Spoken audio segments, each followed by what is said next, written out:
ইন্নাল হামদুলিল্লাহ আসসালাতু ওয়াসসালামু আলা রাসূলিল্লাহ। হে আমার প্রিয় কলেজের ভাই, দাঁড়ান, একটু সময় দেন।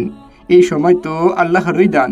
আল্লাহর জন্য, নিজের আখিরাতের জন্য, আল্লাহর দিনকে দুনিয়াতে প্রতিষ্ঠা করার জন্য একটু সময় না হয় দিলেন, আল্লাহর কসম কাল হাসরের ময়দানে এই সময়টুকুই কাজে আসবে। ভাই, কখনো কি ভেবে দেখেছি আজকের এই উন্নত প্রযুক্তি কাদের অবদান? কারা এর সূচনা করেছিল?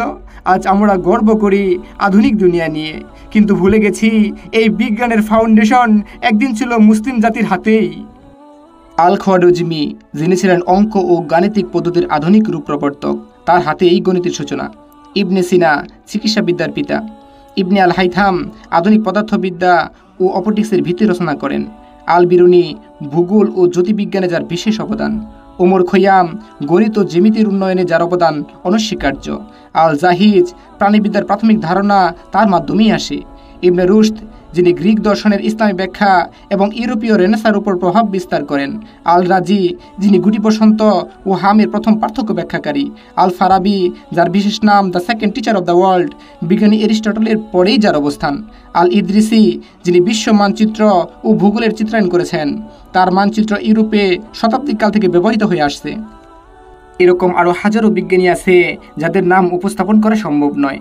তারা রাতের আধারে কেঁদে কেঁদে নামাজ পড়তেন আর দিনের আলোয় বিজ্ঞানের জ্ঞানে আলোকিত করতেন দুনিয়াকে। তাদের অন্তর ছিল আল্লাহর দিকে আর সদা জাগ্রত চোখ ছিল সৃষ্টি রহস্যের সন্ধানে। তারা দুনিয়ার জন্য নয়, আখিরাতের জন্যই কাজ করতেন, আর আল্লাহ তাদের মর্যাদা দুনিয়াতেও উঁচু করেছিলেন। আল্লাহ সুবহানাহু ওয়া তাআলা তাদের এই কৃতিত্বপূর্ণ অবদানকে কবুল করুন, তাদেরকে জান্নাতের উচ্চ মাকাম দান করুন, আর আমাদেরকে সঠিক বুঝ দিন। আমরা কেন ভাবি না আজ আমাদের কি হয়েছে? আজ আমরা প্রযুক্তির পেছনে পড়ে আছি, অথচ প্রযুক্তি ছিল আমাদেরই উত্তরাধিকার। আজ আমরা পশ্চিমাদের গোলাম, অথচ একদিন পশ্চিমা বিশ্ব আমাদের কাছ থেকেই শিক্ষা নিত। আজ আমরা অপমানিত, লাঞ্ছিত, বঞ্চিত, নির্যাতিত, নিষ্পেষিত একটি জাতি। আমরা তুচ্ছ হয়েছি কারণ আমরা আল্লাহকে ত্যাগ করেছি। পবিত্র কোরআনে আল্লাহ সুবহানাহু ওয়া তাআলা বলেন, বিসমিল্লাহির রহমানির রহিম, ওয়ালা তাকুনু কাল্লাযিনা নাসুল্লাহা ফাআনসাহুম আনফুসাহুম উলাইকা হুমুল ফাসিকুন। তোমরা যদি আল্লাহকে ভুলে যাও তবে আল্লাহ তোমাদের নিজেদেরকেই ভুলিয়ে দেবেন। আজ আমাদের চোখ আছে কিন্তু অন্তর অন্ধ। আমরা ফেসবুক নিয়ে ব্যস্ত কিন্তু কোরআন খুলে দেখি না। আমরা 1000 টাকার ফোন কিনি, একটা জায়নামাজ ও তসবিহ কেনার টাকা আমাদের নাই। আমরা সিনেমার প্রতিটি দৃশ্য মুখস্থ করি কিন্তু রাসূল সাল্লাল্লাহু আলাইহি সাল্লামের একটি হাদিসও বলতে পারি না। সমস্যাটা কোথায়? সমস্যা আমাদের অন্তরের মধ্যে। সমস্যা আমাদের আল্লাহ ভীতি না থাকায়। সমস্যা এ দুনিয়ার মোহে পড়ে আখিরাতকে ভুলে যাওয়ায়।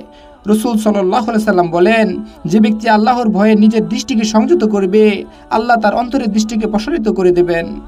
হে আমার কলিজার ভাই, এর সমাধান একটাই, আল্লাহর দিকে ফিরে যাও, কোরআনের দিকে ফিরে যাও, নবীজি সাল্লাল্লাহু আলাইহি সাল্লামের দিকে ফিরে যাও।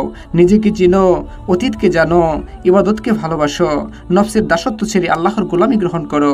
তাহলেই আমরা আবার সেই সম্মান ফিরে পাবো, আবার জ্ঞানের বাতি জ্বলবে মসজিদের মেম্বারে, আবার মুসলিম জাতি হবে সারা দুনিয়ার রোল মডেল। হে আমার মুসলিম ভাই ও বোনেরা, আজ এই বয়ান শোনার পর যদি অন্তর একটু কাঁপে তবে এখনই তওবা করুন, আল্লাহর দিকে ফিরে যান, রাতে তাহাজ্জুদ পড়ুন, প্রতিদিন কোরআন পড়ুন, নবীজির সুন্নত নিজের জীবনে ফিরিয়ে আনুন, আর বলিষ্ঠ কণ্ঠে বলুন, জাগো মুসলিম বিডি, জেগে ওঠো। আল্লাহর কসম, এই জাতি আবার জেগে উঠবে যদি আমরা ফিরে যাই আমাদের রবের দিকে। আল্লাহ আমাদের সবাইকে সঠিক বুঝ দান করুন। আমিন ইয়া রব্বুল আলামিন।